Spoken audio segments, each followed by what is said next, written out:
Football is 90% mental, and the other half is Remember That Guy, the sports podcast where we mine our memories for nuggets of nostalgia about peripheral players past and present. I am once again your host, James, and I'm joined by our other host, Diaz. Great to be here, James, and we're so excited for our guest tonight. Fresh off of his time as the head coach of the New York Giants, Joe Judge.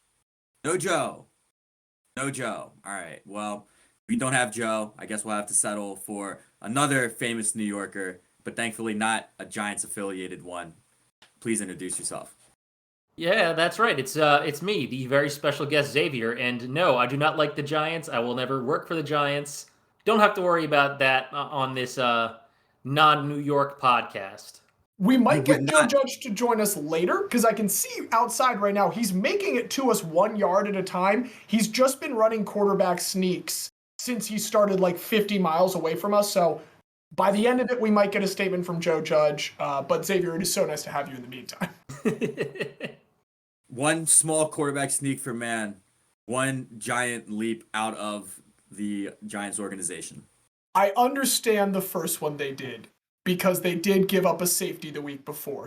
The Giants, facing, I think, 2nd and 11 from within their own 5, ran a quarterback sneak, assuming, oh man, we're probably not going to get these 10 yards. Let's make sure we don't get a safety and get tackled in the end zone.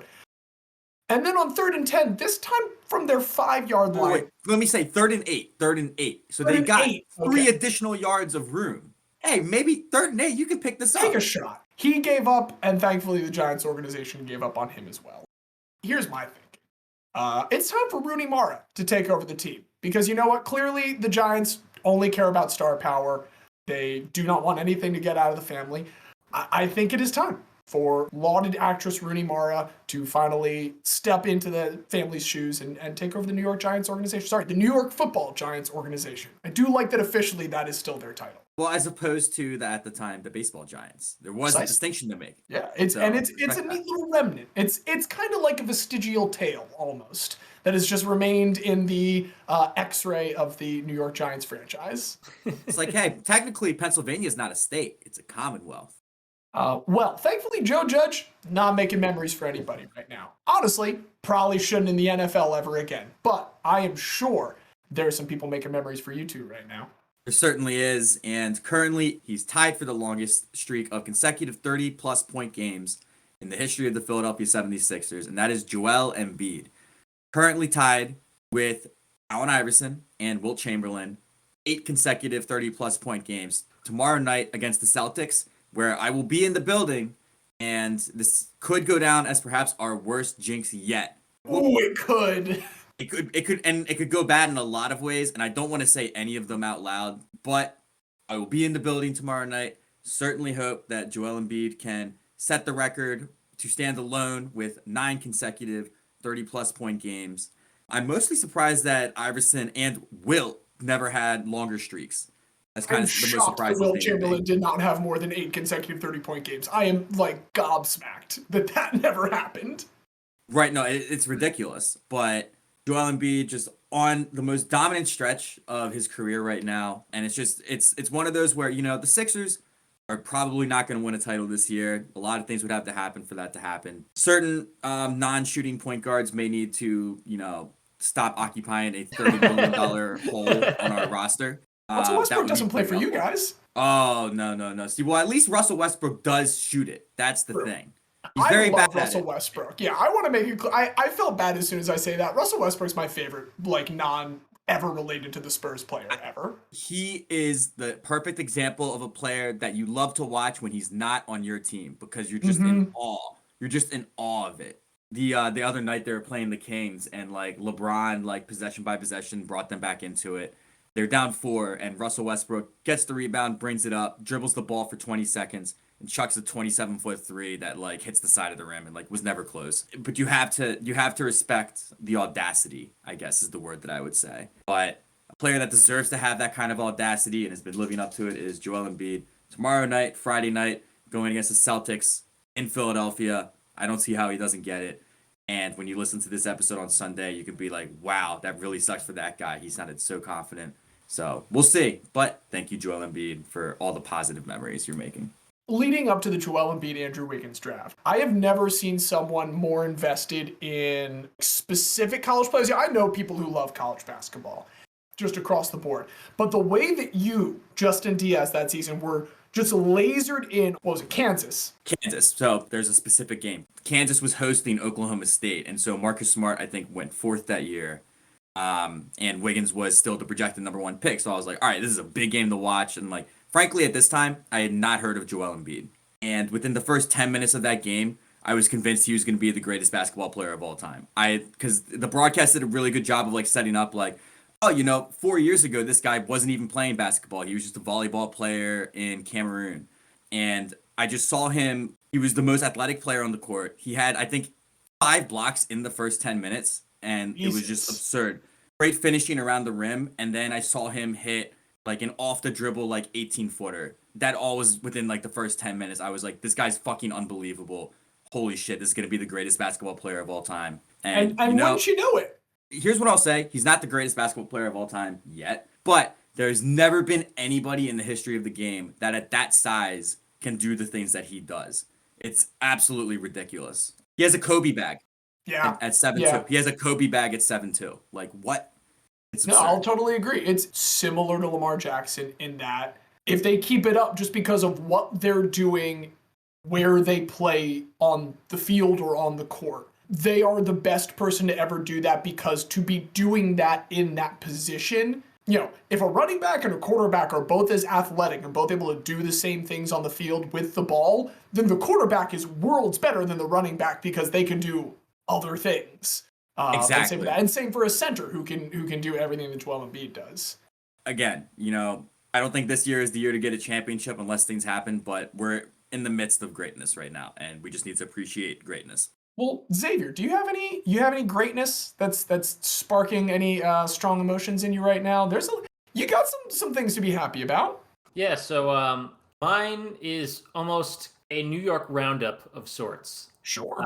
So I'll start with the quick hits. 1, RJ Barrett, youngest Knick to score 30 points in consecutive games as the Knicks blew out the Mavs last night. He also had a really fantastic reverse double clutch dunk, which made me very happy. Rangers continue to be very good.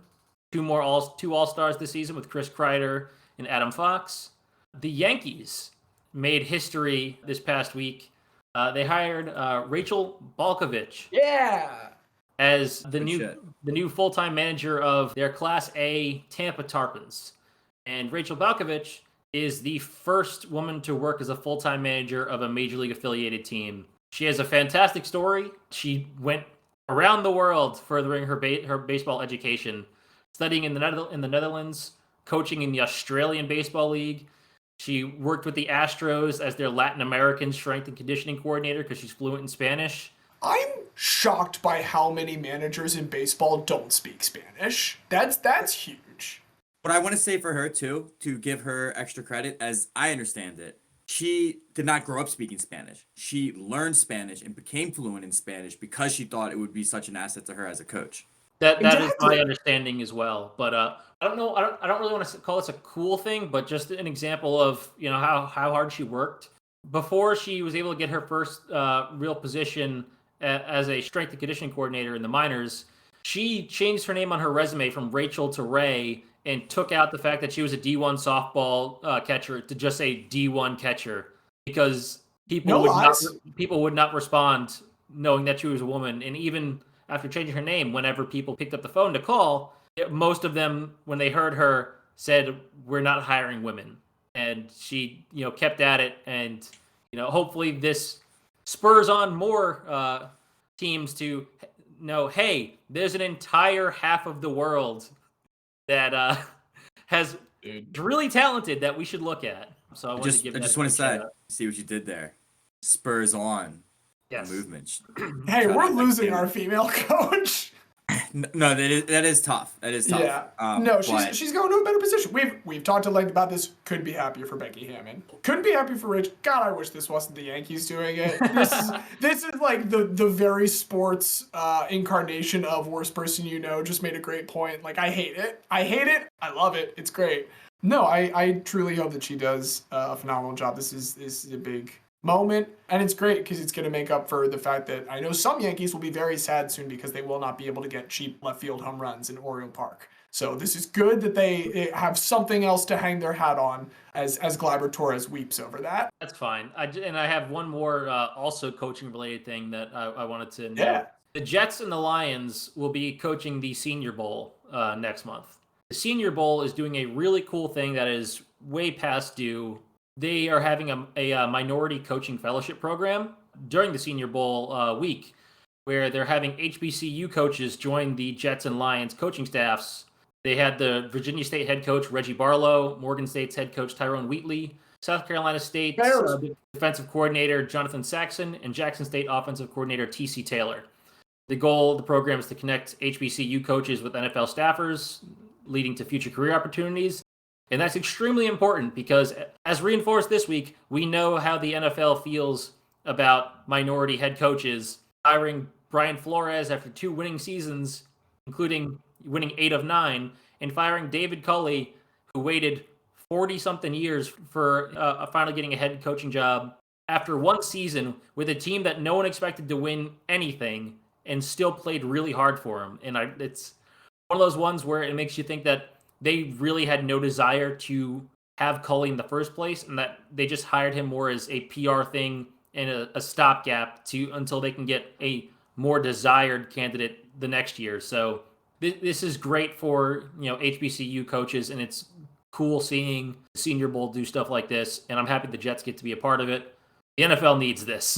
No, absolutely. Like when you said there's another half the world they're not considering for coaching, part of me was like, man, there's a whole lot more than half of the world that they are not considering for coaching jobs. Because once again, we're left in a position where, like, God, the Steelers are the only fucking team with a black coach, which is not worse than the Yankees thing. It's as bad. I hate that those are the 2 teams just doing good things. The Houston thing in particular, like, the quarterback they were running out, he was like 8th quarterback drafted this year. Davis Mills. And he looks good. They got a lot out of him. Yeah. They got a lot out of him. And you would think, because Culley has been an offensive coordinator and a quarterback coach, and he got the 8th quarterback drafted. Dude, I don't know a lot about the situation. I'm guessing he still probably doesn't have a long-term future necessarily. They're still probably looking for, like, who can we acquire? But if he's squeezing that out of this dude, just doesn't necessarily seem like someone you'd want to pass up. Of course, we know that there have been many things recently with Houston ownership that make it clear why this is something they want to patch up. It's racism, folks. Most of the NFL owners are very racist. Can't let the racists run the asylum. The only positive for Culley is that Culley gets all of his money regardless. So he gets $22 million for coaching 1 season. So, there's not many upsides to it, but at least he got paid because he deserves that money.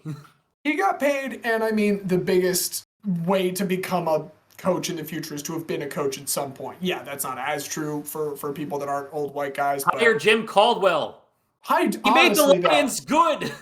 He made Joe Flacco the greatest playoffs of all time, basically. Jim Caldwell should be coaching in the NFL and should not have stopped coaching at any point. It's absurd that he is. Jim Caldwell Hive, rise up. Those are some great memories for me, but I will tell you guys, speaking of the Ravens, who's making memories for me right now, Ravens season ended, and man, it ended about as badly as it could have. But, you know what, there were some people this week that are not necessarily related to the Ravens, but they made some good memories for me. Now, all of them made these memories in the past, but I learned about it this week, so I'm going to count it. And it's a couple people all involving one thing. It starts with 2 historians, John Turney and Nick Webster. They worked with Pro Football Reference because the sack, a very important statistic, non-official statistic before 1982. John Turney and Nick Webster, sports historians, hey, let's go back another decade or so, just watching old game tape and finding whatever box scores they could to update everyone's sack totals. And they estimate that in the 10 years prior to it, they've got about 90% of the sacks counted. They're sure all the ones they have counted are legit. The reason I'm bringing this up is in 1978, in his rookie season, there was a guy named Al Bubba Baker. He was playing for the Detroit Lions, and that year, he had 23 sacks. And that is the record.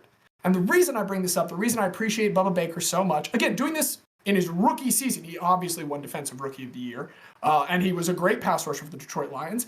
And this also means that Michael Strahan and TJ Watt have a fake record. It's fake. TJ Watt did not break any record against the Ravens this last Sunday with his 22-point fifth sack.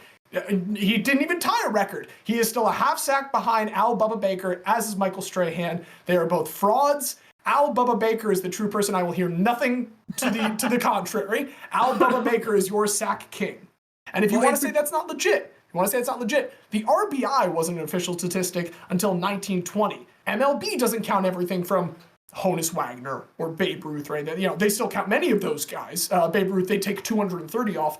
If you go to Baseball Reference, which is where we should be getting stats from anyway, it's got those 230 in. So if you think Babe Ruth's RBI total is legit, then Bubba Baker's sack total is legit. TJ Watt's a fraud. Well, what I would say in particular is Michael Strahan's record is especially fraudulent because we all know Brett Favre laid down. Brett Favre laid down for it. So Strahan legitimately did not earn all of those sacks. TJ Watt at least did. So here's what I would put to you. Bubba Baker is number 1 on the Remember That Guy all-time sack list. Number 2 is TJ Watt.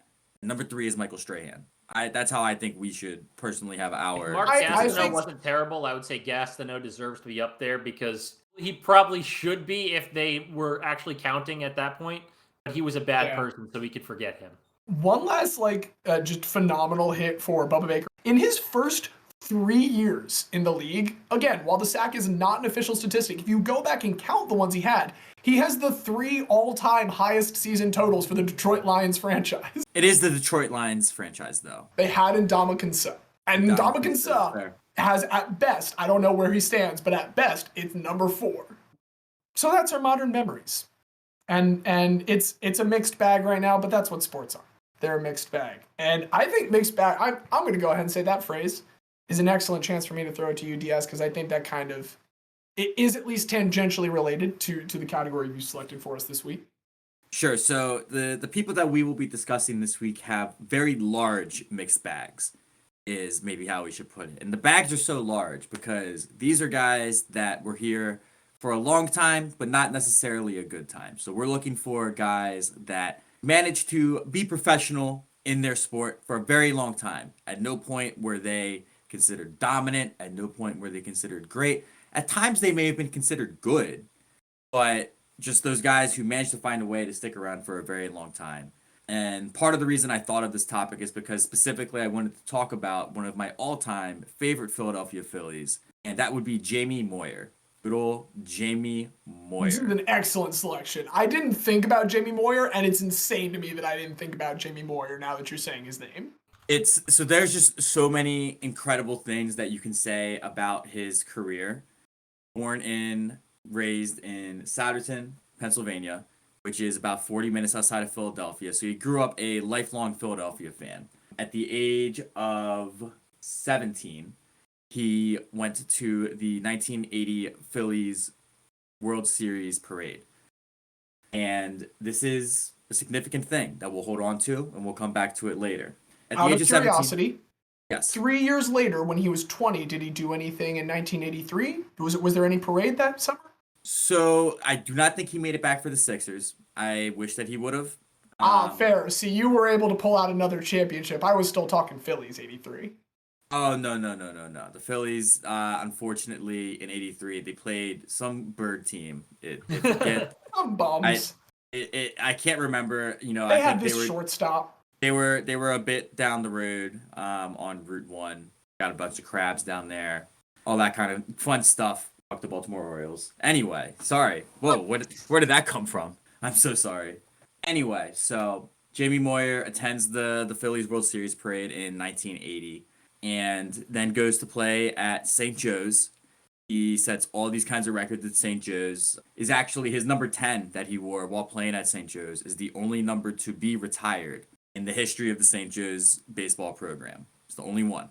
So certainly leaving a significant impact in Philadelphia before he even begins his professional career. You've already wowed me once about Jamie Moyer, and we're just now leaving college. That's fucking crazy. Incredible. Jamie, sets all these records at St. Joe's, and in 1984 he is drafted in the 6th round by the Chicago Cubs. By 86, he has made his major league debut. He makes his major league debut against the Philadelphia Phillies. And pitching for the Philadelphia Phillies that day is Steve Carlton. This is a kid that has quite literally grown up idolizing Steve Carlton. And now he is making his professional baseball debut in a start against him. Once you know it, Jamie Moyer goes out there and gets his first major league win in that same game. So it is a successful victory. The game was in Chicago, so not a homecoming victory, but nonetheless a victory over the hometown team, the team that he grew up watching, and most likely the pitcher that, Jamie Moyer as a left-handed pitcher. I am certain to some extent Jamie Moyer idolized Steve Carlton, and he gets his first victory in his first start in his major league debut against him. Exactly 2 months later, on August 16th, he throws his first career shutout against the Montreal Expos, RIP. And sure enough, not sure of the exact game here, but made the start in the game in which Greg Maddux for the Cubs made his Major League Baseball debut. Wait, hold on. Jamie Moyer debuted before Greg Maddux? Jamie Moyer debuted before Greg Maddux. Greg Maddux's first Major League appearance. What the fuck? Oh my God. In relief. It is the same rookie season. They both debut in 86. But Jamie Moyer debuts months before Greg Maddux does. So that's slightly less insane, but that's still a mind-bending time comparison to me. It's one of those things that really grabs you because Maddux retired, I think, like early 2000s. Yeah. So that's kind of the fun facts for the early part of his career. He spent about 6 years in the majors and had to spend a year back down in the minors, not due to injury or anything like that, just due to we don't think you're that great. This could have been the point where he flames out. But the Orioles do bring him in with the Orioles from 93 to 95. Nothing really super significant happening for him in that time, but, he was there. His time with the Orioles did mark a return to Major League Baseball. He was third on the team in innings pitched in 1994. There we go. That's the first season I was alive. So he does kind of get the chance to begin resurrecting his career while he's... Dude, this is why they're changing the left field. Because no pitchers want to pitch in Camden Yards because the left field just sucks. And so no one has ever wanted to sign any kind of large pitching contract except for Ubaldo Jimenez, and it was the stupidest thing we ever did. And they're literally moving the left field 30 feet back and making the 7-foot wall as high as 12 feet in some spots. And here's the one positive about Ubaldo Jimenez. It's that after we signed Ubaldo Jimenez, we had already lost our first round pick because of that. He was a qualifying offer person. And so they didn't mind also giving up their second round pick and signing another qualifying offer person, which was Nelson Cruz, who did lead the league in home runs that year. So that's the only positive about Ubaldo Jimenez is that we also signed a Nelson Cruz because of that. On the whole, probably in that positive experience, I would say. But anyway, Jamie gets his chance back in 93 with the Orioles, then spends his next season with the Red Sox in 96. And he goes to the Seattle Mariners, and the Mariners are where he probably has his most success individually. In 2003, he makes the All-Star game. So he does actually sneak into the All-Star once in his career in 2003. But after spending a total of 11 seasons with the Seattle Mariners from 96 to 2006, he finally comes home. 11 seasons. That's a whole career for many players. Mariners. 11 seasons with the Mariners, and it does not even represent half of his 25 season over 27 years Major League Baseball career. Man, how the fuck have they not made the playoffs for 20 years? Isn't that absurd? My God. Very, very unfortunate turn for the Mariners. But yes, in 2003, he did make the All-Star game with them. After those 11 seasons, he does return home to the Philadelphia Phillies in 2006. Was traded to the Phillies in August as part of the Phillies' postseason push that year. Unfortunately, did not make it. In his first start in 2006, he set the franchise record for oldest pitcher to record a win. And this is 2006, and this is a career that's going to go until 2012. Already in 2006, Jamie Moyer is setting records for, wow, nobody this old has ever done anything like this. And he played for six more seasons. Many people are saying Jamie Moyer, the Tom Brady of baseball? By the time he makes his homecoming to Philadelphia, he's already 43 years old. Let me apologize and retract my statement. Many people are saying Tom Brady, the Jamie Moyer of football? I think that's very accurate. And you know what? I think at this point, Jamie probably has a stronger arm than Tom did at the same age. Tom is very lucky to have that weapon that he does now. Tom Brady is going down. You guys are going to hear this on Sunday morning, hopefully. And that means that at 1 p.m., the Eagles are playing the Tampa Bay Buccaneers, and Tom Brady is getting sent into retirement. There's a little sidebar take for you in the midst of this Jamie Moyer retrospective. Anyway, back to Jamie Moyer. In 2006, at the age of 43, his first season of 5 that he plays with the Phillies, he sets the record for oldest Philly to ever win a game. And again, he plays 5 total seasons with the Phillies, and in his first start with the Phillies, he sets that record. What the fuck? That's pretty absurd. Wow. After 2006, he then signs an extension with the Phillies. So this is not just a brief little mercenary run. Jamie's home, and Jamie wants to stay home. And his time with the Phillies, really just, he was the most dependable pitcher. And I can remember like specific games when it was like, this is like a very big game. We wanted Jamie Moyer on the hill.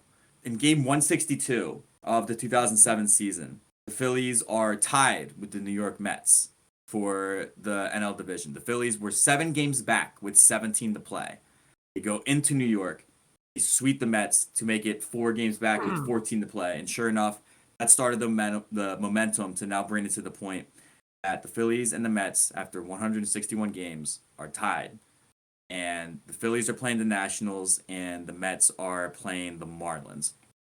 Both teams are at home. And the Mets-Marlins game started, I want to say, about an hour before the Phillies game, maybe 30 minutes, some amount of time before. Enough time before that in 2007, a young Justin Diaz was faithfully glued to his computer, and I had MLB Game Day pulled up. You remember, like, you know, they have the graphics where it shows where the pitch came in, if it was a ball or a strike, what happened. Oh, I love it. Oh, it's life when you have a customer service job and can't actually listen to the game. Oh my, I was glued to it. And you know, as I mentioned, the Mets are at home, so the Marlins start up. And the Marlins, before the Phillies have even begun their game, have put up a 10-piece in the top of the first inning. It's 10-0. So this day where I'm worried that I'm gonna have to watch the Phillies game, I'm gonna bounce back and forth, my attention's gonna be divided. Nah, Before the we Phillies got one game now. before the Phillies have even started, I'm just like, oh my God, we're locked in. All we need to do is take care of business. And I knew we were going to take care of business because in game 162, on the mound for the Philadelphia Phillies, the wily veteran, the 44-year-old Jamie Moyer. Big gamey Jamie. Big game Jamie. So doesn't go particularly deep into the game, goes 5 1/3, but gives up no runs. Sure enough, the Phillies win this game pretty comfortably and go on to clinch NL East for the first time since 1993. And, you know, I was alive in 1993, but this was the first time that, you know, I was like awake and like sentient of the fact that the Phillies were division champions. So very, very significant, very incredible. And, you know, now we go forward to the 2008 season, which, of course, the Phillies win the World Series that year. Jamie, again, just a very steady season. The thing is, when we get into the playoffs, in both of our first 2 series, you know, we beat the Brewers in 4, we beat the Dodgers in 5 to go to the World Series. But in both of those series, the only game that we lost was the game that was started by Jamie Moyer. He didn't have a particularly good game in either of those. In the World Series, comes back to Philadelphia 1-1. In Game 3, Jamie Moyer goes back on the hill. And there was some discussion in Philadelphia of like, you know, Jamie's 44, like, he could have just like, you know, maybe he's too old now. Maybe he just doesn't have it. Maybe we need to go somewhere else. But Charlie Manuel, being the player's manager that he is, he's going to trust his guy. So he puts Jamie back out on the hill. And Jamie rewards him. He goes 6 1/3, only gives up 3 runs. But there's 2 moments that stick out to me from this start. The first is, I want to say in, I believe the 4th inning, the Rays had a couple runners on, 2 out. And I think it was Carl Crawford absolutely crushed one to left. But the wind was blowing in from left that day. And like he thankfully got a little under it, so it just hangs up there. And, you know, right on the warning track, Pat Burrell makes the grab. And the shot that they had on the broadcast was a tight shot of Jamie Moyer. You just see him watching it. And then as soon as it's caught, he turns right to the camera and just sticks his tongue out like, I got away with that one. Oof. The other play that sticks out, and I think this was actually the last play that he was in for, was he gets through 6 1/3, and there's like a weak dribbler down the first baseline. Jamie picks it up, and it's one of those in-betweeners where maybe he could go for the tag. If he tries to flip it, maybe he won't get it to him in time. And 44-year-old Jamie Moyer lays out, dives with every bit of extension that he possibly has, and gets the tag on him. But the issue is that the umpire doesn't see it. The umpire says that he's safe. This is a time before we have official video review. And this incredible effort by Jamie Moyer is ultimately for naught. Does not get the out. So the runner is on first. Jamie gets pulled at that point. It was a 3-3 ball game at the time. And he gets a no decision, but the Phillies do go on to win this game on a walk-off, maybe about 60-foot single down the third baseline by Carlos Ruiz. Win Game 4 in blowout fashion. Game 5, the famous two-parter, and they finally win the World Series, 2008 World Series champions. Due in large part to the great contributions by Jamie Moyer. And now, after attending the championship parade in 1980 as a high school senior, he now is on a float himself going down Broad Street. And you would think, wow, what a beautiful moment. His career has come full circle. He was at the parade. Now they've won the World Series. And, Jamie can now just retire and ride off into the sunset. With his souvenir, actually, the teammates dug up the pitcher's mound and gave it to him as a gift. So that pitcher's mound from the 2008, the whole playoff run, that pitcher's mound is Jamie Moyer. So he has this great memento, right off into the sunset. What a great career. May I ask? Yes. Did Jamie Moyer have perhaps something to prove? I'm glad you said that, James, because on December 15th, 2008, Jamie Moyer woke up and said, you know what? I have some more shit to prove. So he signs a 2-year, $16 million extension with the Phillies. He says, I'm back for more. I'm staying until the end of the 2010 season. Unfortunately, in 2009, Jamie does seem to fall off a cliff pretty swiftly and immediately. Starts off the season 3-5 with a 7.42 ERA. Did manage to win his 250th career game against the Washington Nationals, but he's just not doing great. By All-Star break, he's improved to 8-6, but his ERA is still at a 5.99. So the Phillies in August of this year decide that they need to bring in a new fifth starter. So they signed Pedro Martinez. Pedro Martinez comes to Philadelphia, and they move Jamie to the bullpen. This does not faze him whatsoever.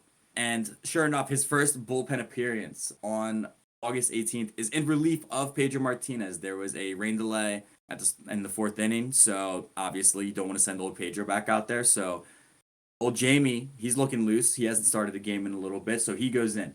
He pitches 6 scoreless in his first bullpen appearance and gets the win. Similar situation occurs about 10 days later. He's in relief of Martinez. Pitches 4 1/3 in relief, gives up 1 earned run, and picks up another win. Unfortunately, one of the last games of the regular season, the Phillies have everything clinched. Jamie tears 3 muscles in his groin on September 29th. Misses the rest of the regular season and is not on the playoff roster. So he was asked about retiring, but he said, I still have more shit to prove. It's crazy to me that in 2009, Pedro Martinez not only pitched for the Phillies, but the guy that came in for relief for him had been pitching for so long that individual, once upon a time, started a game that Greg Maddux pitched in relief for. It's some kind of just like weird daisy chain of just an insane span of time to me. It's absolutely absurd. Absolutely absurd. The link that he has between those two, right? And it would have been awesome if his last appearance was in relief of Pedro Martinez. But again, as we said, Jamie Moyer has more shit to prove. So he comes back in 2010, and he actually has a pretty good season. In fact, on May 7th, 2010, he becomes the oldest pitcher at the age of 47 to pitch a complete game shutout. Phillies win 7-0. At 47, he goes a complete game. How's your 47-year-old body last 9 innings? I don't care how many pitches that is. How does your 47-year-old body handle even just the time in between innings? Way to fucking go, Jamie Moyer. A complete game, and, let me just add in, only gave up 2 hits that game. He only gave up 2 hits. Absolutely incredible. And, we get to the end of the 2010 season. Excuse me, we don't even get to the end. We get to the middle of July. On July 20th, He makes a start against the St. Louis Cardinals, and he has to leave it due to an elbow strain after 1 inning. When we hear elbow strain, our first thoughts go to Tommy John, and that is what we needed to do for Jamie Moyer. Oh no. He needed Tommy John surgery. So you're thinking, okay, he's 47, he needs to get Tommy John surgery. It's time to ride into the sunset. What an incredible career to even be pitching at 47. But alas, there was one problem. And that problem was that Jamie Moyer had more shit to prove. So he rehabs the whole 2011 season. He was a studio guest for ESPN's coverage of baseball during that time while he's rehabbing. Mhm. And in 2012, he signs a minor league contract with the Colorado Rockies, a team that would not exist for 7 more seasons when he made his MLB debut in 1986. He signs the minor league contract, and he makes the team out of camp. On August 7th, he makes his season debut against the Houston Astros. Pitches 5 innings, gives up 3 runs, receives a loss. But Jamie manages to hang on a little bit with the Rockies. And sure enough, he manages to set several MLB records. I shouldn't say several, I should say 2. He managed to set 2 MLB records on May 16th, 2012. He's going against the Diamondbacks, a franchise that did not exist for 12 years after he made his MLB debut in 1986. And he becomes the oldest pitcher to win a game at the age of 49. Goes 6 1/3, gives up 6 hits and only 1 earned run with 5 strikeouts. But what's more impressive is in this very same game at the age of 49, Jamie Moyer becomes the oldest player to have 2 RBI No in one fucking game. way. With 2 outs, he hits a very weak dribbler down the first base line. But similarly, as we said on the diving play that he tried to make in the World Series, it's in that no man's land. The first baseman makes the play but has nobody to flip it to. And Jamie hustles his 49-year-old butt down the first base line and beats it out for an infield single, on which 2 players score. Runners on second and third both come around to score on that play. So Jamie Moyer gets 2 RBI and the win on May 16th, He's 2012. literally setting this record in a game where both teams playing are younger than his career. Exactly. Both teams are younger than Jamie Moyer in terms of their existence in Major League Baseball. Absolutely incredible stuff. Unfortunately, 2 weeks later, on June 1st, Jamie Moyer does get released by the Rockies. But he's still kicking. He's still trying to find a way back in. So the Baltimore Orioles actually signed him to a minor league contract. And there was the agreement that he'll start 3 games in AAA. We're going to see how he does. And then after we see how he does, we'll make a decision if we're going to call him up. Jamie Moyer fucking kills it in these 3 games. He goes, he has a 1-1 record, but obviously anybody who knows baseball knows we don't really care about wins and losses. Only a 1.69, nice, ERA, with 16 strikeouts over 16 innings. Only gave up 11 hits in those 16 innings. And the Orioles liked what they saw, but they decided that they just didn't have the room for Jamie at this time. So they offer him a 4th start. Jamie says, nope, our agreement was that I would start 3, and then we make a decision. If the decision is that I'm not being called up, I would like to request my release. And they agree. But Buck Showalter says, I wouldn't be surprised to see him pitch for somebody shortly. Personally, just out of respect for his career and what he's done, I hope it happens. He does get one more shot with the Toronto Blue Jays. Makes 1 start for their AAA team. He gets the win, gives up 3 runs over 5 innings with 7 hits. In his second start, he makes a loss. Fortunately, his numbers here, not quite as good as they were. Has an 8.18 ERA and 2 games started with the AAA affiliate of the Toronto Blue Jays. And he gets released. So, 49, we're just short of 50. Unfortunately, that's it. Jamie did still think he had shit to prove. He did try. So he works with Tim Wakefield in the offseason to try to come back as a knuckleball pitcher. He's still fighting. He wants to get that start at 50 years old. And all of the 2013 season, he's just waiting for a call from somebody. The call never comes. And finally, on October 7th, he does accept his fate and does announce his retirement from Major League Baseball. So last game appeared at the age of 49. Did retire at the age of 50, though. So, for the record, he did not retire until he was 50. a couple more of those were professional baseball games. Like, it's minor league, but minor league is still professional baseball. He was a professional baseball player until the age of 50. I just want to set the record that those minor league starts in 2012, he was still 49. He did not pitch a baseball game at the age of 50, but he announced his retirement after waiting the whole 2013 season for a call.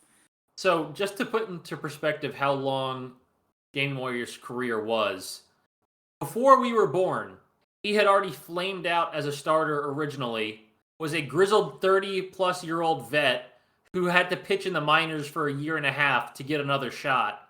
And then he was still pitching in the majors when we went into college. That's a hell of a way to say it. It's pretty absurd. Absolutely absurd. But that's it for the baseball career of Jimmy Moyer. Obviously, by the time he was retired, his fastball was not even hitting 80 anymore, but he's one of the all-time great control pitchers. Just a couple other fun statistics that I want to throw out before we wrap up on Jimmy Moyer. Of course, with all that longevity, he does have the most home runs allowed in Major League Baseball history, 522. So Jamie Moyer is a member of the reverse 500 club, which is, fun, I'm sure. At the time of his retirement, he had faced 8.9% of batters to have ever appeared in Major League Baseball. So he retired in 2012. That's fucking insane. Hold on. That's insane. Holy shit. 8.9%. 8.9% of batters. If you take any random 12 players off of Baseball Reference, any random 12. There have been 20,000 baseball players, and you're saying he's faced 8.9% of them. Yes. So almost 2,000. Almost faced 2,000 batters over the course of his 27-year, 25-season Major League Baseball career. And again, as we have alluded before, some Hall of Fames may or may not have a character clause. We certainly do. And Jamie Moyer, 2003 winner of the Roberto Clemente Award and 2004 winner of the Branch Rickey Award. So very, very well known for his philanthropic efforts. Even when he was with the Seattle Mariners, there would be regular profiles on local Philadelphia news about the stuff that Jamie Moyer was doing in the area. So that was why it was so exciting when he did come back, because it's not just a person that was born here. He is a Philadelphian and always cared about the community. So the oldest player to ever record a shutout in MLB history, the oldest player to ever win a game in MLB history, the oldest player to ever have an RBI in MLB history, the most home runs ever allowed in MLB history. That one's silly. That one's really silly, and I'm glad that he has it.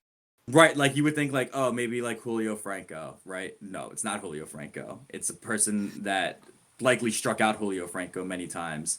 That would be Jamie Moyer. So there is the wonderful tale of Jamie Moyer, but obviously I am just one of our 3 hosts. We have still 2 other guys to discuss, and Xavier, I'd love to hear who your guy is. It's really hard to follow Jamie Moyer. My guy definitely has not had as much publicity as Jamie Moyer, lived more in the shadows of his team, but did end up as the longest tenured member of this team of all time. Do you remember Patrick Mannelly? I definitely remember the name. And I do not. I'm excited to learn. So Patrick Mannelly was born April 18th, 1975 in Atlanta, Georgia. Attended Marist School, where he played both football and basketball, before going to Duke University, where he was a 4-year starter. After Duke, he was drafted by the Chicago Bears in the 6th round, number 189 overall in the 1998 draft. Patrick Mannelly went on to play 245 games for the Bears over 16 seasons, the most in team history, and he was a team captain for 6 of those seasons. Patrick Mannelly was a long snapper. Oh, okay. I always thought, yes. I love that with football. It's like once you get a good long snapper, like it's one of those skills that doesn't really wane as you age. It's like either you can throw a ball 15 yards very accurately between your legs, or you can't. And if you can, God, we love you, and like we're not gonna mess with anybody else. So I've learned a lot about long snapping while doing the research for this. There are camps for children to learn how to be long snappers now because of how important it is. And like interestingly enough, Les Miles is one of the first people to actually give scholarships to long snappers because he realized that having a good long snapper, if you give one a scholarship, you don't have to really worry about that for 4 years because there's not that many good ones of them, especially in college. There was a good quote that I saw that if a quarterback has 8 touchdowns and 2 interceptions, they're an All-American. If a long snapper has 8 perfect snaps and 2 terrible ones, he's fired the next day. So, Patrick Mannelly, giving some love to the long snappers here. From 98 to 2014, he was a mainstay on the Chicago Bears. He was so beloved on this team that the Bears tried to petition the NFL to add long snapper to the Pro Bowl so he can get recognized. Oh, that's good. Oh, that's very good. They sent a letter in 2006 because essentially the NFL didn't have long snapper as a position, but they needed long snappers for the game, so they would just grab somebody to be the long snapper at the game anyway. And the Bears sent a letter to the league saying, if you're going to do this, it's a position that it's worthy of Pro Bowl recognition, so just let it be voted on like everyone else. At the time, his special teams coordinator, Dave Taub, said he's so accurate, he's always going to hit within probably a 20-inch spot at 15 yards every snap. And his teammate, All-Pro center Olin Kreutz, said, Pat is not only a good long snapper, he's a good leader. He shows everybody how to work. He outworks a lot of people, and he's a long snapper. Most teams' long snappers don't do very much, but Pat does a lot. He's the best in the league at what he does. You would think that the best guy in every position would be in the Pro Bowl, so you'd hope that he would get a chance. Unfortunately, the league did not listen to the Bears, and it was not until 2019 that they added long snapper as a Pro Bowl position. So unfortunately, Patrick Mannelly was never recognized with a Pro Bowl appearance, and as far as I could tell, he was never selected as a needs player either, so he never got a chance to enjoy that Hawaiian air alongside his peers. And I mean, also, like, the Pro Bowl matters for money. Like, you do get money for that. So, like, that's... I was going to say, and that bonus may not mean so much to, like, most of the players that are getting elected because they're likely on multi-million-dollar deals. But for the long snapper, like, that's not an insignificant bonus. You know what? Excellent point. Excellent point. Proportionally, very important. Yeah, so snappers, not a lot of recognition. We want to make sure we give them their due. I read an interview with Patrick Mannelly. He's actually very active now in media. He does a lot of work on Chicago radio stations and Chicago television. So he's around. But they asked him about what his favorite ever moment was. And he said, look at my Twitter bio. His header on Twitter is a picture of him, Muhsin Muhammad, Olin Kreutz, and Brian Urlacher standing at midfield during the Super Bowl in February 2007 for the coin flip because Patrick Mannelly was a captain. So he got to stand out staring at Peyton Manning, staring up at the coin getting flipped in the air. And it's a very fun picture that I like a lot. He said, I can't believe I'm out here. I can't believe I'm standing with these greats. I can't believe I'm about to play in the biggest game in the world. Then after that, when Devin Hester goes out in that kick, I'm running on the sidelines. I'm like, holy blank. I forgot I'm going out to the next play. Where's my helmet? He was in just such awe that he got to be there. That Devin Hester's kickoff return, all he's thinking is, oh no, where's my helmet? I need to be out for the extra point.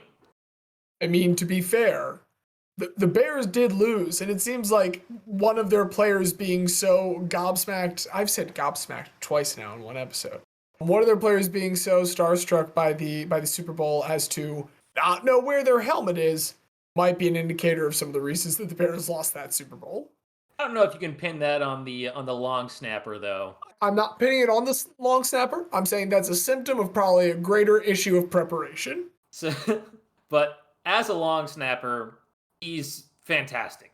Per the Bears records, he ended his career with 2,282 consecutive plays without a botched snap, and he helped set an NFL record of 920 consecutive unblocked punts and 180 games without a blocked punt. Robbie Gould, when Robbie Gould set a kicking record, I think it was 2006, talked about how important Patrick Mannelly was and how he couldn't do it without him. And, everyone loves Patrick Mannelly. He was always one of the hardest workers, as, we heard from Olin Kreutz. He had 81 special teams tackles, and in interviews has talked about some of his favorite other moments being a time where he downed a punt inside the one with a toe tapping catch and a clothesline tackle he made on the Vikings punter. And in 2013, he was the Bears recipient for the Ed Block Courage Award, the award that's voted on by teammates for the player who's the best role model and shows inspiration, sportsmanship, and courage. That's so sick. I love it. He seems like someone who's just genuinely happy to play the game and did his job and who everyone respected. And like I said, he has played the most games in Bears history, most seasons in Bears history. When he retired, the chairman of the Bears, George McCaskey, said, "It's difficult to talk about Patrick as a player in the past tense. He played more seasons than any other Bear. He played more games than any other Bear. In every season, every game, he was a pro's pro. He was a captain, someone his teammates looked up to and sought guidance, direction, and inspiration, and he provided it." Here's a question for you. How does one get into being a long snapper? Like, clearly you start off as an offensive lineman or a defensive lineman, like somewhere along the line. But just to get into this incredibly niche thing, if your dream is to make the NFL and you're a long snapper, you know, there's 32 of those. There's some teams every once in a while, there's like a team that, you know, carries 2 place kickers, one guy for field goals and one guy for kickoffs. I remember when I think the Colts did that with, the Indianapolis professional football team.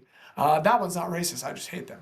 But I remember them doing that with like Vinatieri, some dude. Yeah. Well, so it's interesting you asked that because I can tell you exactly how people become long snappers now. Okay. Yes. This is the hard-hitting journalism we need. Please, Xavier. Please. The deep dive. For a little setup here. So first, we've talked about how long snappers don't get enough recognition. Patrick Mannelly took it upon himself to make sure that they do. In 2019, Mannelly, along with Kevin Gold, who is a contract advisor and the creator of the award-winning website longsnap.com, all about long snappers, and then Chris Rubio, a long snapping trainer who has been providing Rubio's long snapping camp, who over the past 14 years has helped over 1,000 long snappers work on their skills to play in college. They created the Patrick Mannelly Award, which is given to the best long snapper in college football. He deserves that. This is the best thing I've learned all day. So I already said that Kevin Gold has longsnap.com. Patrick Mannelly's website is longsnapper.com. And one of the things that both excellent URL gets. Good job, guys. If you go to longsnapper.com, one of the things that'll link you to is the Long Snapper IPA, which is a West Coast style IPA created by Tighthead Brewing Company, and it has an incredible picture of a long snapper on top of a muscle car with a keg in the back of the car, and it's fantastic. Are we able to like order these to be delivered to us, or is it only local?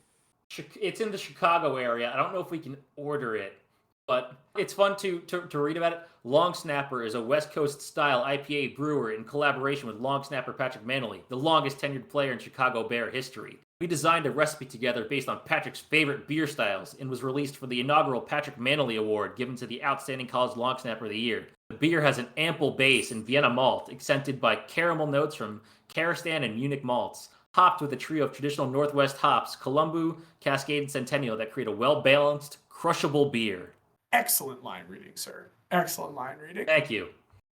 So, long snappers, they start very young now. They start, as children, and they do nothing but snap the ball for hours and hours and hours a day. It is not, hey, you're in high school, we need someone to be a long snapper. You've been playing guard for the past 3 years. No, they work on them early, and they have camps all across the country. One other thing that I really want to talk about. It's absolutely nuts. Yes, please. And it's interesting because it relates to something Diaz brought up near the end of his Jamie Moyer discussion. So Patrick Mannelly is married, and his wife, her name is Tamara John. Tamara John is the daughter of Tommy John, the baseball player. Tommy John is Patrick Mannelly's father-in-law. That's really good. That's a very good Kevin Bacon-like separation. Oh my goodness. No way. Yeah. You just made that up. And it's Tamara John too. Like it's like a somewhat parallel, like female equivalent of Thomas. I saw that and I was like, okay, this is fantastic. And then once you mentioned Tommy John, I was like, oh, I can't wait to say this. That's unreal. Yeah, so Tommy John and Patrick Mannelly, they're family. But This is going to be tough. This is going to be a bloodbath. I'm glad that we are not participating in long snapper erasure because they are so important. I feel like if you're a true like diehard fan of like your football team, you always love and appreciate the long snapper. So like for me as an Eagles fan, grew up with Mike Bartram, and we go to John Dornbos, who everybody loves, Rick Lovato. Who are your long snappers that you remember? It's been Morgan Cox it's Nick Moore now, but like it was Morgan Cox for pretty much all of the Sam Cook and Justin Tucker era. I think he came in like in Justin Tucker's second season. No, not even Justin Tucker's second season, because it was definitely Morgan Cox and Justin Tucker and Sam Cook during the Super Bowl run. So yeah, like Justin Tucker's rookie season. Golly gee whiz, how time flies. Incredible. Other than Patrick Mannelly, which long snapper did you grow up with, Xavier?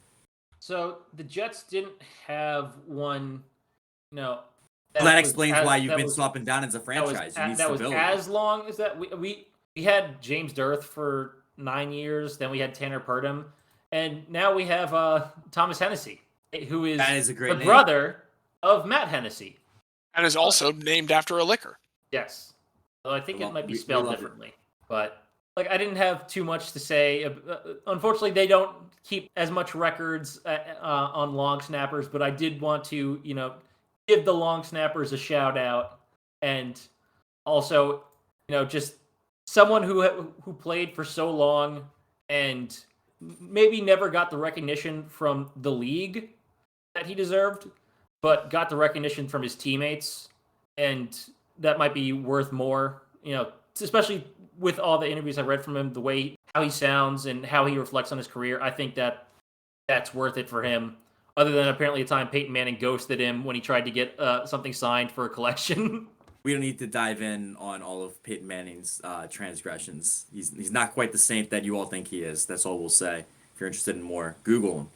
But I am glad that we are able to acknowledge a long snapper, and like it's really incredible, especially with such a historic franchise within the NFL as the Chicago Bears, for him to have the record for most games played. Because you think Dick Butkus, Gale Sayers, Walter Payton, Brian Urlacher, all these Singletary, all these all-time great players, and the fact that nope, it's Patrick Mannelly, it's a long snapper, because you know what, consistency matters, and that's what you need with the long snapper, and that's what Patrick Mannelly delivered.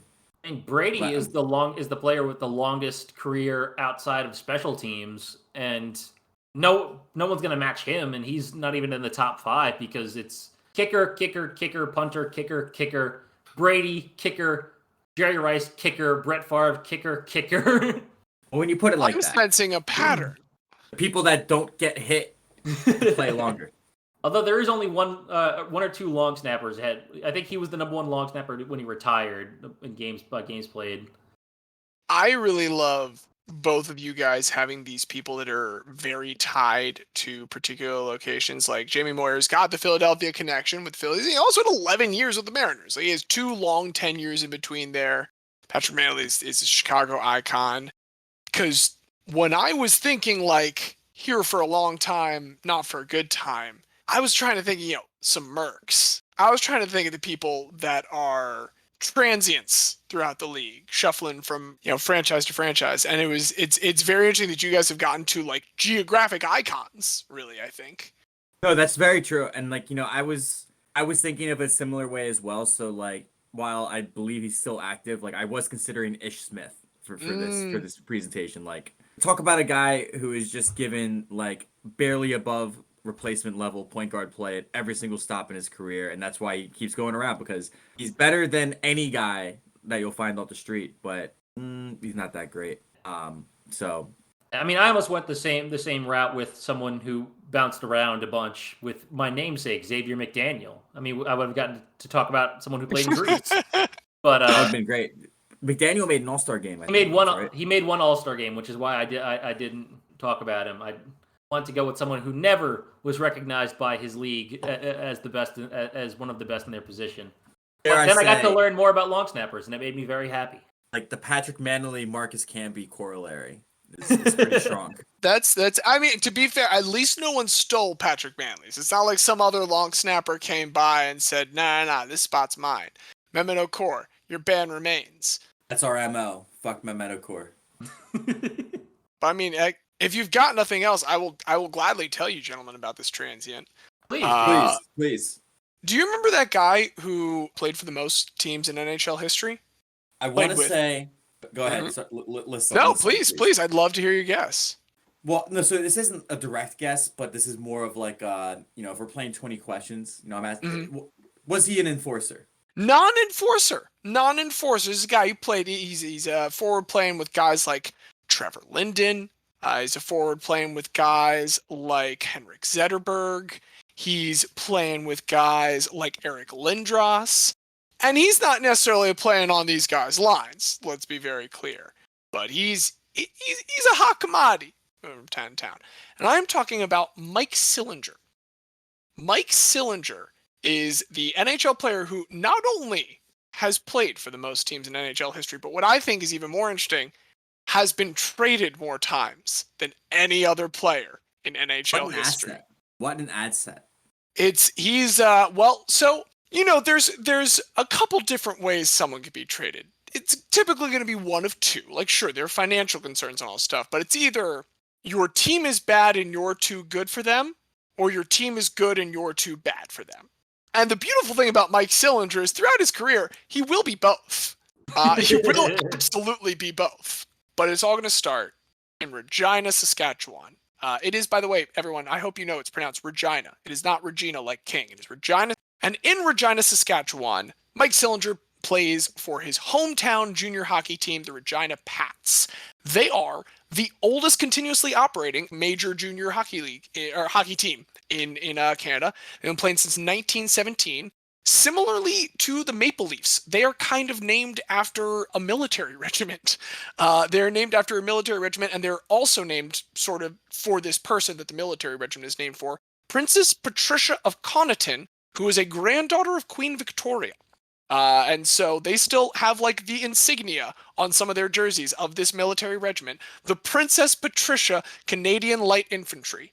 I don't know if those guys ever actually fought in a war. I don't know how intimidated I would be if I knew that was the infantry I was fighting against. I wouldn't throw prince or princess into any infantry title. Doesn't sound all that intimidating. If you have not, they fought in World War II.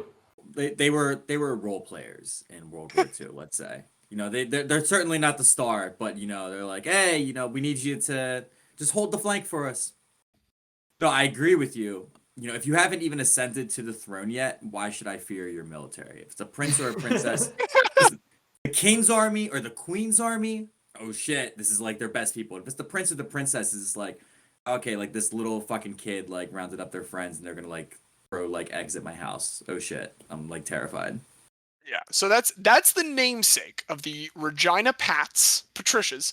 The Regina Pats have had two particular alumni I was absolutely tickled to learn about. Baseball outfielder Niger Morgan, one season in 2000, scored 2 goals for the Regina Pats. Another person who had a tryout for the Regina Pats, in fact, drove for 13 hours from their hometown with his friend Rick Herbert and Rick Herbert's dad to Regina to try out for the Pats for goalies. This person is the last person cut from goalie tryouts. It basically comes down to between this person and their friend Rick Herbert. This person does not succeed in making their goalie tryout, and so he then drives for 13 hours back to their hometown with Rick Herbert's dad alone because Rick Herbert stays in Regina with the team. That person is Baseball Hall of Famer Larry Walker. Yes. Yes. Wow. I mean, 26 hours in a car to get rejected. I can see how that could funnel your passions. 13 hours alone with your friend's dad after your friend makes the team over you. That's a rough car ride. They didn't even have iPads back then. So like, it's like listen to the shitty whatever music is on the radio, or like there's really nothing to distract you. That's pretty rough.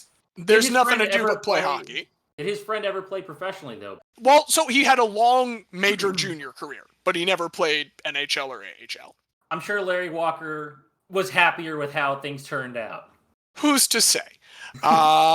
But here's what I can say is that Mike Sillinger, when he debuted for the Regina Pats, absolutely the star rookie on their team the first year. He is quickly noticed as they enter the 89 NHL draft. Everyone's saying, this is one of the top North American skaters right now. And he is selected 11th overall by the Detroit Red Wings. Going to start for the next 3 years, kind of splitting time between the Detroit Red Wings, their AHL affiliate, the Adirondack Red Wings, and still some time at the Regina Pats for the first couple seasons. Gets to be sort of like just the last guy on the bench depth for a one deeper Red Wings playoff run early on. He does get to go with them in 92 to the conference finals. It's still very young. He's going to make it into the third round. Like, that's some great early experience. And he finally gets a full season with Detroit in 93. And then there's a lockout in 94.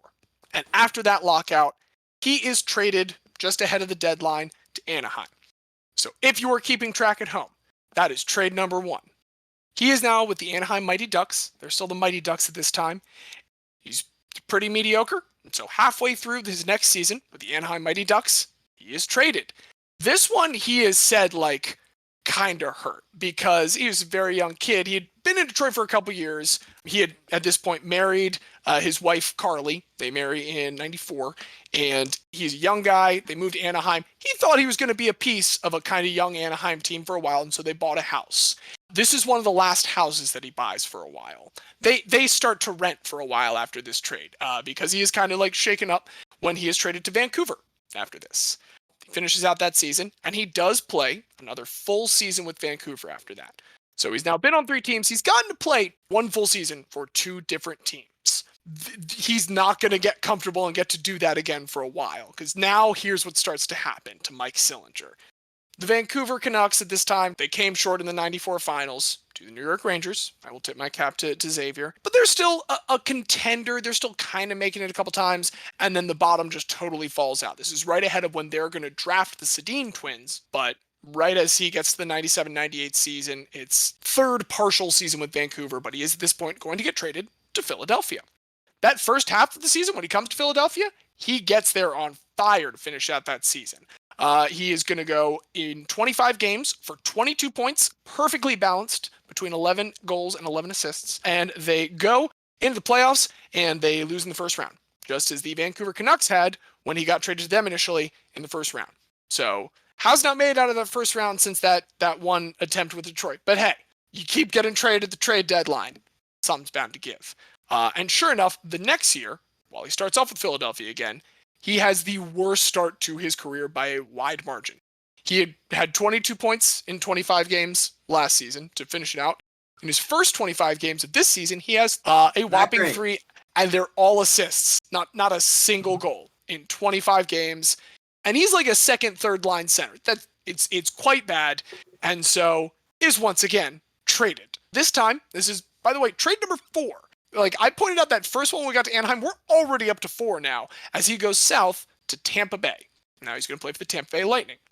Finishes out the season with Tampa Bay Lightning, and it's his worst full season by a margin. Like, he picks it up a little bit there at the end with Tampa. He's better with Tampa than he is with Philly. But over the full season, worst professional season by far. He's getting a little bit old, just like Jamie Moyer. You think, all right, well, let's see what happens here. Well, he starts off that next season in Tampa on fire. Like, very, very frisky. Again, for a role player, for a second or third line center, he is producing very, very well. He's putting up 44 points over his first 67 games. So, because Tampa's not very good at this point, he gets traded at the trade deadline to the other Florida team, the Panthers, just in time for the Panthers to get swept in the first round of the playoffs. I just want to say that I love that already by this point, he's been on both sides of we're trying to compete and you're not good enough, so we're getting rid of you. And we're trying to suck and you're kind of messing it up, so we're going to trade you. Like, he's been on both sides of that already. And he's going to keep being on both sides. So again, Mike Sillinger is never going to be a star. I tried very hard to make sure I kept that, like, no star qualities necessarily. But it is amazing when you're below a star, how just slight differences in your production and your environment can make what is, in the long run, a pretty consistent career so contextually different at any given time. Like, sometimes that kind of competent stuff is something that is desperately needed by playoff teams. And sometimes it is something that needs to be just completely cast off from a team, or they need to replace it with better depth. And he's had all of that in his now 5 trades. This is his 5th trade as he comes to the Panthers. They do indeed get swept in the first round. He resigns with the Panthers. And so as we get to the trade deadline, of course, in his first season with the Panthers, he is traded. This time to the Northeast Division leading Ottawa Senators. Ottawa Senators, first place in their division. They absolutely want him to, like, bolster the 3rd, 4th line. He's getting shifted down a little bit because this is a better team than it had been in Florida. Once again, they make the playoffs. They are once again swept in the first round, this time by the Toronto Maple Leafs. Poor Mike Sillinger. Mike Sillinger's not having a great time. He has now been traded 6 times in the past 7 years. It's a lot. And again, he's not played a full NHL season. He's spent maybe a calendar year in some places. But since Vancouver, he has not played a full NHL season with any one franchise. I hope he just picked somewhere to live and rents during the season, because after the first, like, 3 times being traded and having to move, I'd be like, nope, screw it. I'm not living anywhere where I'm playing. I'm just going to have a house somewhere else. Well, so yes and no. I mean, you are absolutely correct. After that Anaheim thing, they're like, okay, yeah, we're not buying again for a bit. He and his wife do rent, and they start having a family. They have their first kid in 98, and they have their next kid in 01. So 98, I believe they have him. That's the season where he gets traded from Vancouver to Philly, so he's probably born around Philadelphia. And then in 01, he's going to be probably in Ottawa at that time. And Carly comes with him. I will say there is one trade later where they like are geographically close enough they don't move. Otherwise, she has moved with any children that they have at that time every single time he's been traded. She is like 100% committed to being with him at all times. The Sillinger family sticks together. And that is also kind of what is on the forefront of his mind this time. Is in the 2001 offseason, he, for the first time, is going to change locations due to free agency. So he is going to go to a new team. He's going to go to a new city, but he's choosing this time to go to the Columbus Blue Jackets. He's moving the family to Columbus. They do buy a house here, and they have their 3rd and final child, Cole. So they've got 3 kids now. They're in Columbus. He plays a full season with Columbus. You know what? He plays 2 full seasons with Columbus. But you can't stave it off forever. And here's the thing. If you bottle it up for a while, it's all going to start bursting at once. In the offseason after that second one, July 22nd, 2003, he is traded twice in one day. Oh, no. He was first traded from the Columbus Blue Jackets to the Dallas Stars for Daryl Sider. That's the other thing that's kind of mind-boggling about Mike Sillinger. Like, there were no notable names involved in any of these. Most of these are for picks or depth pieces. Like, at no point was he even a tangential piece to, like, some blockbuster thing. These are the trades that literally just the middle tier playoff teams that maybe didn't know they were going to be in playoff contention that year are making every year. This is the margin moves that happen that no one cares about at hot stove season, because we're focusing on, like, oh, where's Roberto Luongo going to go? Where's Phil Kessel going to go? Any of those, like, really big ones. Towards the bottom of the wire when the trades are released, like, hey, we got all these things, and as you go down, and then on page we have 8, also acquired Mike Sillinger. On page 8, we have Mike Sillinger. Yeah. So Dallas trades him almost immediately that day. They trade him to the still Phoenix Coyote, and they move again to Phoenix. Whole family packs up, moves to Phoenix, and during that first season, at the trade deadline, he's traded to the St. Louis Blues ahead of their playoff run. And wouldn't you know it, the St. Louis Blues do indeed lose in the first round of the playoffs that year. So after getting to spend 2 full seasons in Columbus, he has now been traded 7, 8, and 9 times. Now, this is also unfortunate because after that St. Louis Blues loss, we are now at the 2004 NHL season, or rather we would be if we had. So it is lockout time. With the previous lockout, he'd gone to Australia. He's not going to go to Australia for some foreign league this time. He's got the kids. And he is in St. Louis at the beginning of next season until the trade deadline, when he is moved to the Nashville Predators. This is the one time that the family does not move with him. They have kids in school at this point. The two oldest are in school. Nashville's like 4 hours away. And so they're like, we're going to stay this time. We'll see out and what happens at the end of the season. Carly still drove the 4 hours for like most home games, which is kind of like really sweet. They're a beautiful family. I have fallen in love with the Sillinger family learning about them. So he got traded again. And you're expecting that now that he's in the Nashville Predators, which by the way, as the 11th team that he's played for, he has now broken the record for most ever teams to play for him. We're not done. Just like Jamie Moyer, he's got that record. He's going to go a little bit further. But he has now played with more NHL teams than anyone else. Jaromir Jagr, like we think of him as the guy that's been on every team. Jaromir Jagr was on 9 teams. That's a lot. We got more, baby. We got more with Mike Sillinger. So he has actually a phenomenal season this year. This is his 14th season, and he has his career high in goals, assists, and points. 32 goals, 31 assists, 63 points in 79 games. Easily his best year. Well, maybe not easily. For one, they do lose in the first round of the Sharks. This is now 6 straight playoff runs with 6 different teams that all ended in the first round. And almost all of those were ones where he was acquired at the trade deadline for those playoff runs. That's a little rough, but hey, if you're going to have a best year ever, it's a pretty good time to do it when you are coming up on another free agency contract year. And for the second time ever in his life, he is going to move the family in free agency. His 12th and final team, the New York Islanders. This is where he starts to get a little bit of the career accolades because, again, Mike Sillinger, not a very good player, but you do start to accumulate some things by the end. For instance, on November 1st, 2007, with the New York Islanders, he does get his 1,000th game. So that's phenomenal. He has his 1,000th game. It is a huge deal. And this is also at a time when he comes into the Islanders. The Islanders, mid-2000s, make some playoff runs. In his first season with the Islanders, which is actually ahead of that 1,000th game, he does in his 15th season have his second best ever season, where he puts up 59 points. So his 2 best ever, those 14 and 15, with the Islanders, that does kind of drive them to the playoffs. It's his 7th straight first round exit. It's his what happens in the playoffs, James? It's his 7th straight first round exit with 7 different teams. This does, though, set another record for him. He has now played for the most teams in the playoffs ever with 8 different teams in the playoffs, none of whom won a Stanley Cup and 7 of whom lost in the first round. Even if you go back to the Red Wings, one of those Red Wings years, they also lost in the first round. Absolutely crushing, absolutely horrific. 7 in a row first round exits. And I will clarify, they're not 7 consecutive years, but it is 7 consecutive playoff trips. And I believe majority were sweeps. Yes. Honestly, at one point, I don't think he wins like 12 straight playoff games.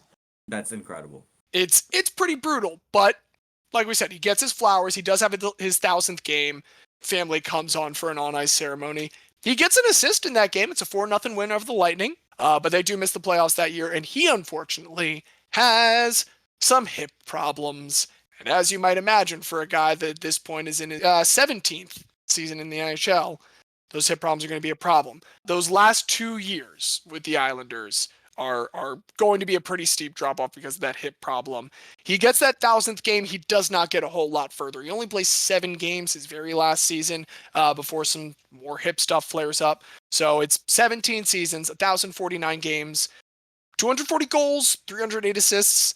Again, he's not very good. His plus-minus over his whole career is minus 191. For 1,049 games to stick around that long, and that's, plus minus is a stat that is influenced by your team. That being said, he has like 3 seasons where he has a positive one at all. So, Mike Sillinger, you've been with 13 franchises, been traded 10 times. I should clarify, I just said 13 there and I said traded 10 times. Let me touch on the controversy real quick before we get to post-play. Here's the controversy. If you go to his Wikipedia or like any of the articles around him, they say that he was traded 9 times. I have counted this today. And here's what I've come to the conclusion. People are not counting the Dallas trade. When you tally it up, there are 10 trades that he is involved in. He goes from Detroit to Anaheim, Anaheim to Vancouver, Vancouver to Philadelphia, Philadelphia to Tampa, Tampa to Florida, then from Florida to Ottawa. So that's 6 trades at that point. That's the 6 trades in 7 years. Takes a little bit of a break. And then in consecutive days, we have 7 and 8 as he's traded from Columbus to Dallas and then Dallas to Phoenix.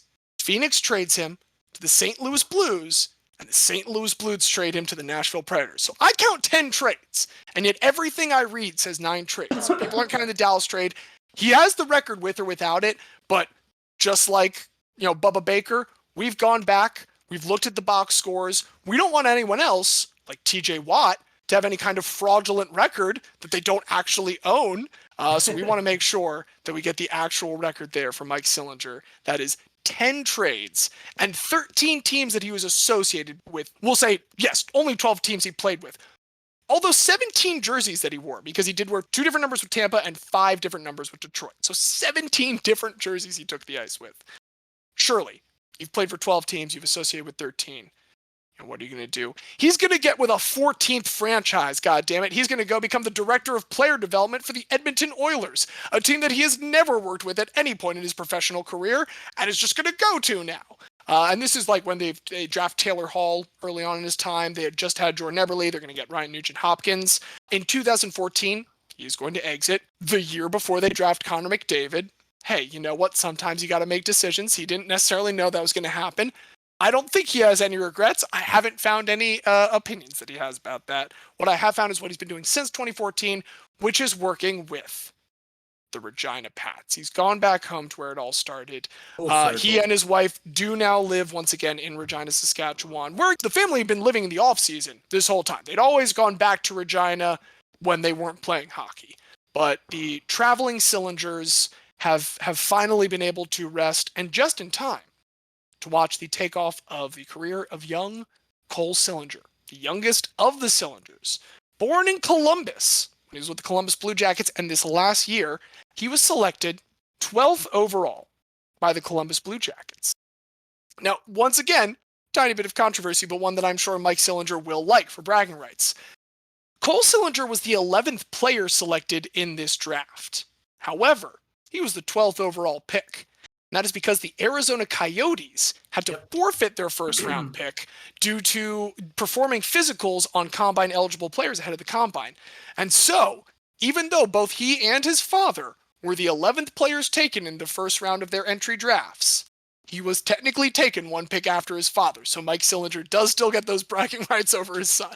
Still better than being drafted by Arizona, though. So, Oh, absolutely. I might take that over. Yeah, I mean, it's a beautiful homecoming. He's going back to where it all started for him, Columbus Blue Jackets. So I look forward to the career of Cole Sillinger. May his career maybe be a little bit more rooted than his father's ever was. But, I mean, yeah, that's Mike Sillinger, the player who has played for more teams than anyone else in regular season and in playoffs and been traded. Whopping total of, let's hear it, people, 10 times the most in NHL history. 10 times, 10 trades.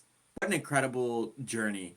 And the fact, I just love the poetry of Cole being drafted by Columbus, one of the franchises, the franchise where he was born, the city where he was born. I just love those little coincidences like that. What a career. And again, not a great one. It's fine. He lasted 1,000 games, and that's what I like. He's, you don't have to be the best, and he never thinks he's the best. He said his approach when he gets traded is like, look, you got to come into that locker room and make it clear, I'm on the 4th line right now. I'm going to work hard enough to get to the 2nd line. Am I talented enough to get to the 2nd line? Maybe not, but I'll work hard enough to get up there, and I'll take your job because I know that this is a business and that jobs come and go, and I need to work hard to keep mine because I have been traded 10 times. It certainly lights a fire under one's butt, I would say. Well, and with that, I mean, we've got 3 nominees. Shall we start the bidding? This isn't bidding, this is a discussion. I mean, both of yours are phenomenal. Here's the thing about Jamie Moyer. He does have, 250 plus career wins? Over 250 wins. He does have the 1 All-Star game, so he does have a ring. He's arguably too good to be in the Hall. That would be the argument against. I think that's the only possible argument against Jamie Moyer, but it's the thing that stands out to me. Right, and but then like because of all the fun facts of he makes his first start against his idol Steve Carlton. Similar to Bernie Williams, he's not someone who's discounted for his performance. It just has to be considered. Of course. I do love the idea of honoring a long snapper because I feel like long snappers are never going to make it into the Pro Football Hall of Fame. They can make it into the Hall of Guy.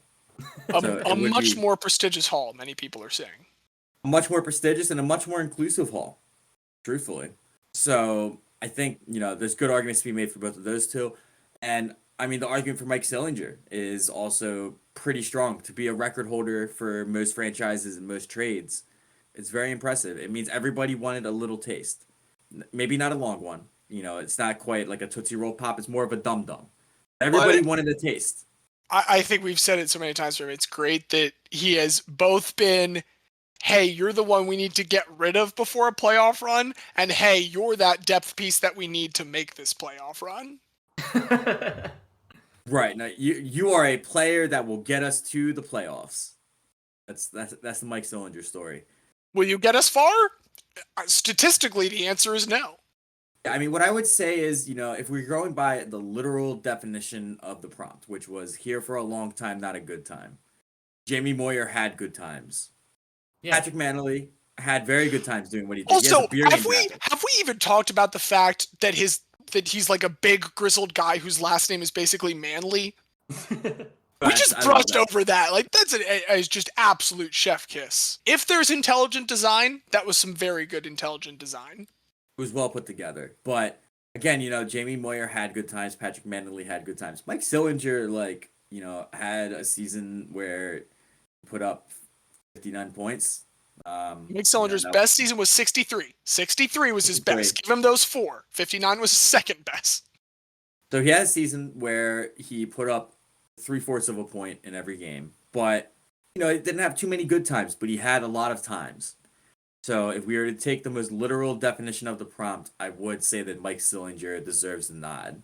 But I'm open to other opinions. Xavier, what do you think? I've been debating it in my mind for the past 10 minutes. I am leaning towards Mike Sillinger just because, yes, long snappers are not thought of and respected, but I kind of have a feeling that Patrick Mannelly's teammates might have liked him more than any teammate got to know Mike Sillinger ever. And just for having to go across the country so often, and across 2 countries, and never really sticking anywhere, just kind of being that. He was that guy who got moved. There's always trades like that, and he was that guy. So Someone who hadn't gone to a game for their favorite team all year, okay, it's the lead off to the playoffs, I gotta show up. Who's that guy? Oh, that's Mike Sillinger. He came over for a conditional 5th round pick. As much as it pains me to vote for an Islander, I think it has to be Sillinger, in my opinion. At the risk of advocating for my own guy, first off, we've been throwing 100-mile-per-hour heat so far in these first 2 since we came back. All 6 people have been just absolute dynamos. With that being said, I think Patrick Mannelly and Jamie Moyer are easy candidates for reconsideration. I tried very hard to follow the prompt, and the fact, Diaz, that you have singled out that I tried very hard to follow the prompt, I do appreciate. I want Mike Sillinger to win. I brought Mike Sillinger to the table. I wanted us to get a hockey guy in here. I want Mike Sillinger to win. Yeah, you know what? Xavier already said it's Mike Sillinger. I'm just going to go ahead and say my vote before anyone else changes their mind, and that makes it 2. It is a call of acclamation, and allow me to be the one to say officially, congratulations to the sport of hockey and its foremost journeyman and yeoman, Mike Sillinger, for your induction into the Hall of Guy. Congratulations. Congratulations, Mike. Congratulations to Cole on his entry into the professional ranks. May his career be as long as his dad's, just not quite as well traveled, perhaps. And yeah, that's what I got right now. Yeah, go Eagles. Everyone pull for the Eagles. No one wants to see Tom Brady win anything again. Go Birds. Send them into retirement, baby. Go Chiefs for no particular reason. And basketball and hockey are absolutely incredible right now. We're getting 2 very good seasons from both of those. There's a lot of good sports out there. Be so fucking careful if you go to live sports. I'm saying this to Diaz. I'm also saying this to any of you listening. Please do just be incredibly careful. Boosted up, gonna be masked up. We're at the height of this thing right now, which is crazy to say because we're 2 years into it, and right now, bad as it's ever been, if not worse than it's ever been. So taking precautions is exhausting, and I do get that, and I sympathize with COVID fatigue, but it does not change the reality of the situation. Gotta be safe. Get your booster if you haven't already. Get those masks on. Preferably N95 if you got it. Or 2 masks. Why not? Go crazy. I finally look less insane for like biking in a balaclava now. It's I love nice. it. I used to look like a psychopath, and now I'm someone that's taking public safety into account. You love public health. Any other parting words for Xavier? Nothing that I can really add to. Congrats, Mike Sillinger. And you can also do your part by staying in your house like me and never leaving and never going anywhere else. I want everyone The to best know. way. I want to everybody to know spread. that Xavier is the true hero, and it's important that the record shows that, and we have it on audio recording now, so it'll be sure to be broadcast to the masses. Thank you so much, everyone, for joining us. I got nothing else, and so with that, I have been your host, James. And I have been Xavier. And I'm your other co-host, Diaz, and as Forrest Gump once said, guy is as guy does. That's good.